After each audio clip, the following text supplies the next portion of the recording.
क्यों कर रहे हैं ये वाकई सवाल एक तरह का है कि आखिर राहुल गांधी झूठ क्यों बोल रहे हैं। फिशरीज मंत्रालय पर एक हफ्ते के अंदर राहुल का झूठ दूसरी बार पकड़ा गया। राहुल लगातार सेल्फ गोल करते दिख रहे हैं। कल उन्होंने केरल में ही उत्तर और दक्षिण भारत के बीच एक खाई पैदा करने की कोशिश की। केरल दौरे पर गए राहुल ने अमेठी की तुलना वायनाड से की। राहुल ने कहा कि दक्षिण के लोगों को मुद्दों की अच्छी समझ होती है। क्या 15 साल तक राहुल को सांसद बनाने वाले अमेठी के लोग उन्हें नासमझ नजर आ रहे हैं?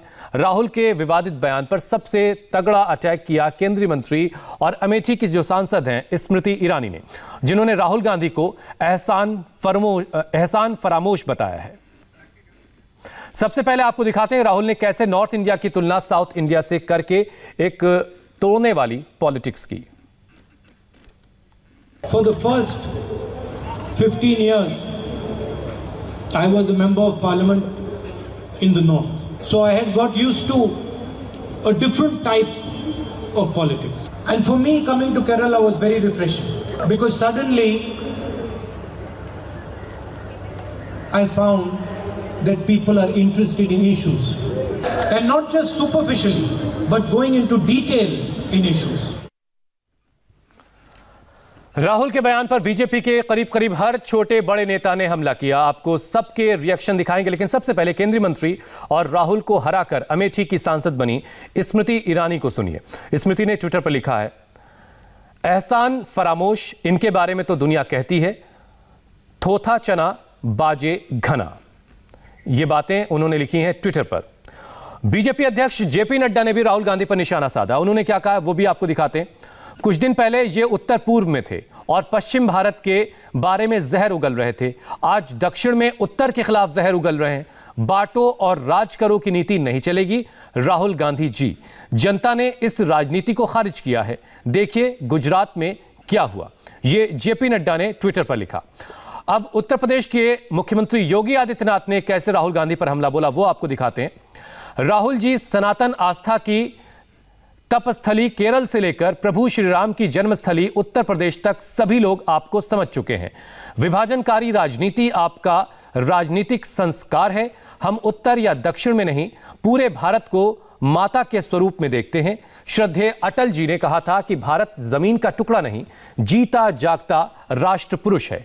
कृपया आप इसे अपनी ओछी राजनीति की पूर्ति के लिए क्षेत्रवाद की तलवार से काटने का कुत्सित प्रयास न करें। भारत एक था, एक है और एक ही रहेगा। भारत माता की जय। कुछ इस तरह से योगी ने अटैक किया राहुल गांधी पर। दक्षिण भारत से आने वाले विदेश मंत्री एस जयशंकर ने भी राहुल गांधी के बयान पर हमला बोला। एस जयशंकर ने कहा है, मैं दक्षिण भारत से हूं, मैं पश्चिम भारत के एक राज्य से सांसद हूं, मैं उत्तर भारत में पैदा हुआ, शिक्षा ली और उत्तर भारत में ही काम किया। मैंने दुनिया में पूरे भारत का प्रतिनिधित्व किया। भारत एक है, कभी भी किसी क्षेत्र को नीचा मत दिखाओ, कभी भी हमें मत बांटो। ये एस जयशंकर ने लिखा है।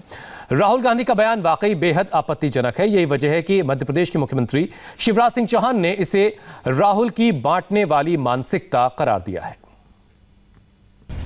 जहां जहां पांव पड़े राहुल के, तहां तहां बंटा ढार, कांग्रेस का बंटा ढार।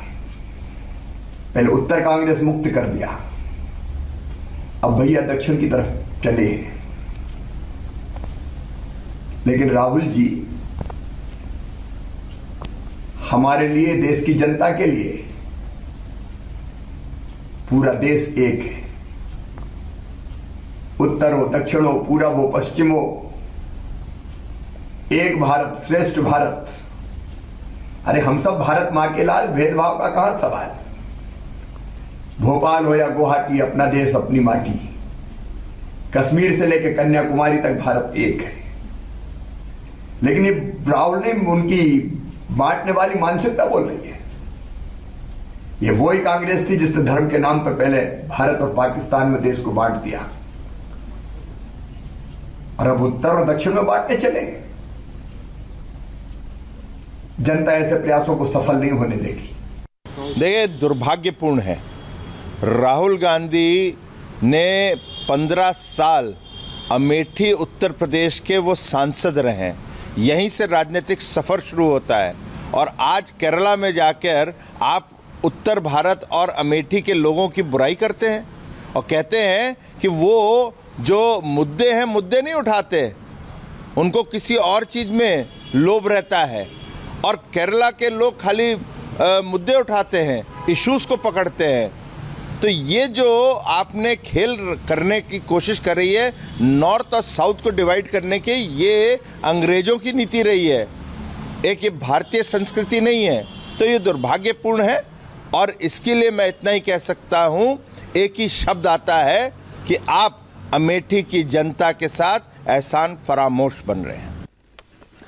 राहुल गांधी पर केंद्रीय मंत्री मुख्तार अब्बास नकवी ने अटैक किया है। नकवी ने कहा कि राहुल पॉलिटिकल पाखंड की प्रयोगशाला बन गए हैं। देखो, ये पप्पू जो है पॉलिटिकल पाखंड की पिलपिली प्रयोगशाला बन गया है। और जो पप्पू पॉलिटिकल पाखंड की पिलपिली प्रयोगशाला बन जाए तो वो इसी तरह का कि साउथ में रिफ्रेशमेंट और नॉर्थ में एक्सपेरिमेंट। दरअसल जो एक परिवार के घोंसले में सिमटी हुई पार्टी है, परिवार के घोंसले में सिमटी हुई पार्टी और पप्पू के चोचलों में लिपटा हुआ पूरा नेतृत्व, तो यही कांग्रेस पार्टी के संकट का कंटक बना हुआ है। अब दिक्कत यह है कि इनका जो शुरुआत हुई है वो रूम में टोपी और रोड पे तिलक की पॉलिटिकल पाखंड वाली। तो जिस पार्टी के नेताओं की नीति ये रही हो कि रूम में टोपी और रोड पे तिलक, तो वो यही कहेंगे। साउथ में जाएंगे तो कहेंगे कि हम तो यहाँ रिफ़्रेश हो रहे हैं, रिफ़्रेशमेंट के लिए आए हैं। नॉर्थ में जाएंगे कहेंगे हम एक्सपेरिमेंट के लिए आए हैं। तो अब ये एक्सपेरिमेंट और रिफ़्रेशमेंट वाला जो है पॉलिटिकल पाखंड बंद होना चाहिए और इसका कोई बहुत ज़्यादा लोग संज्ञान भी नहीं लेते। राहुल गांधी के बयान पर घमासान जल्द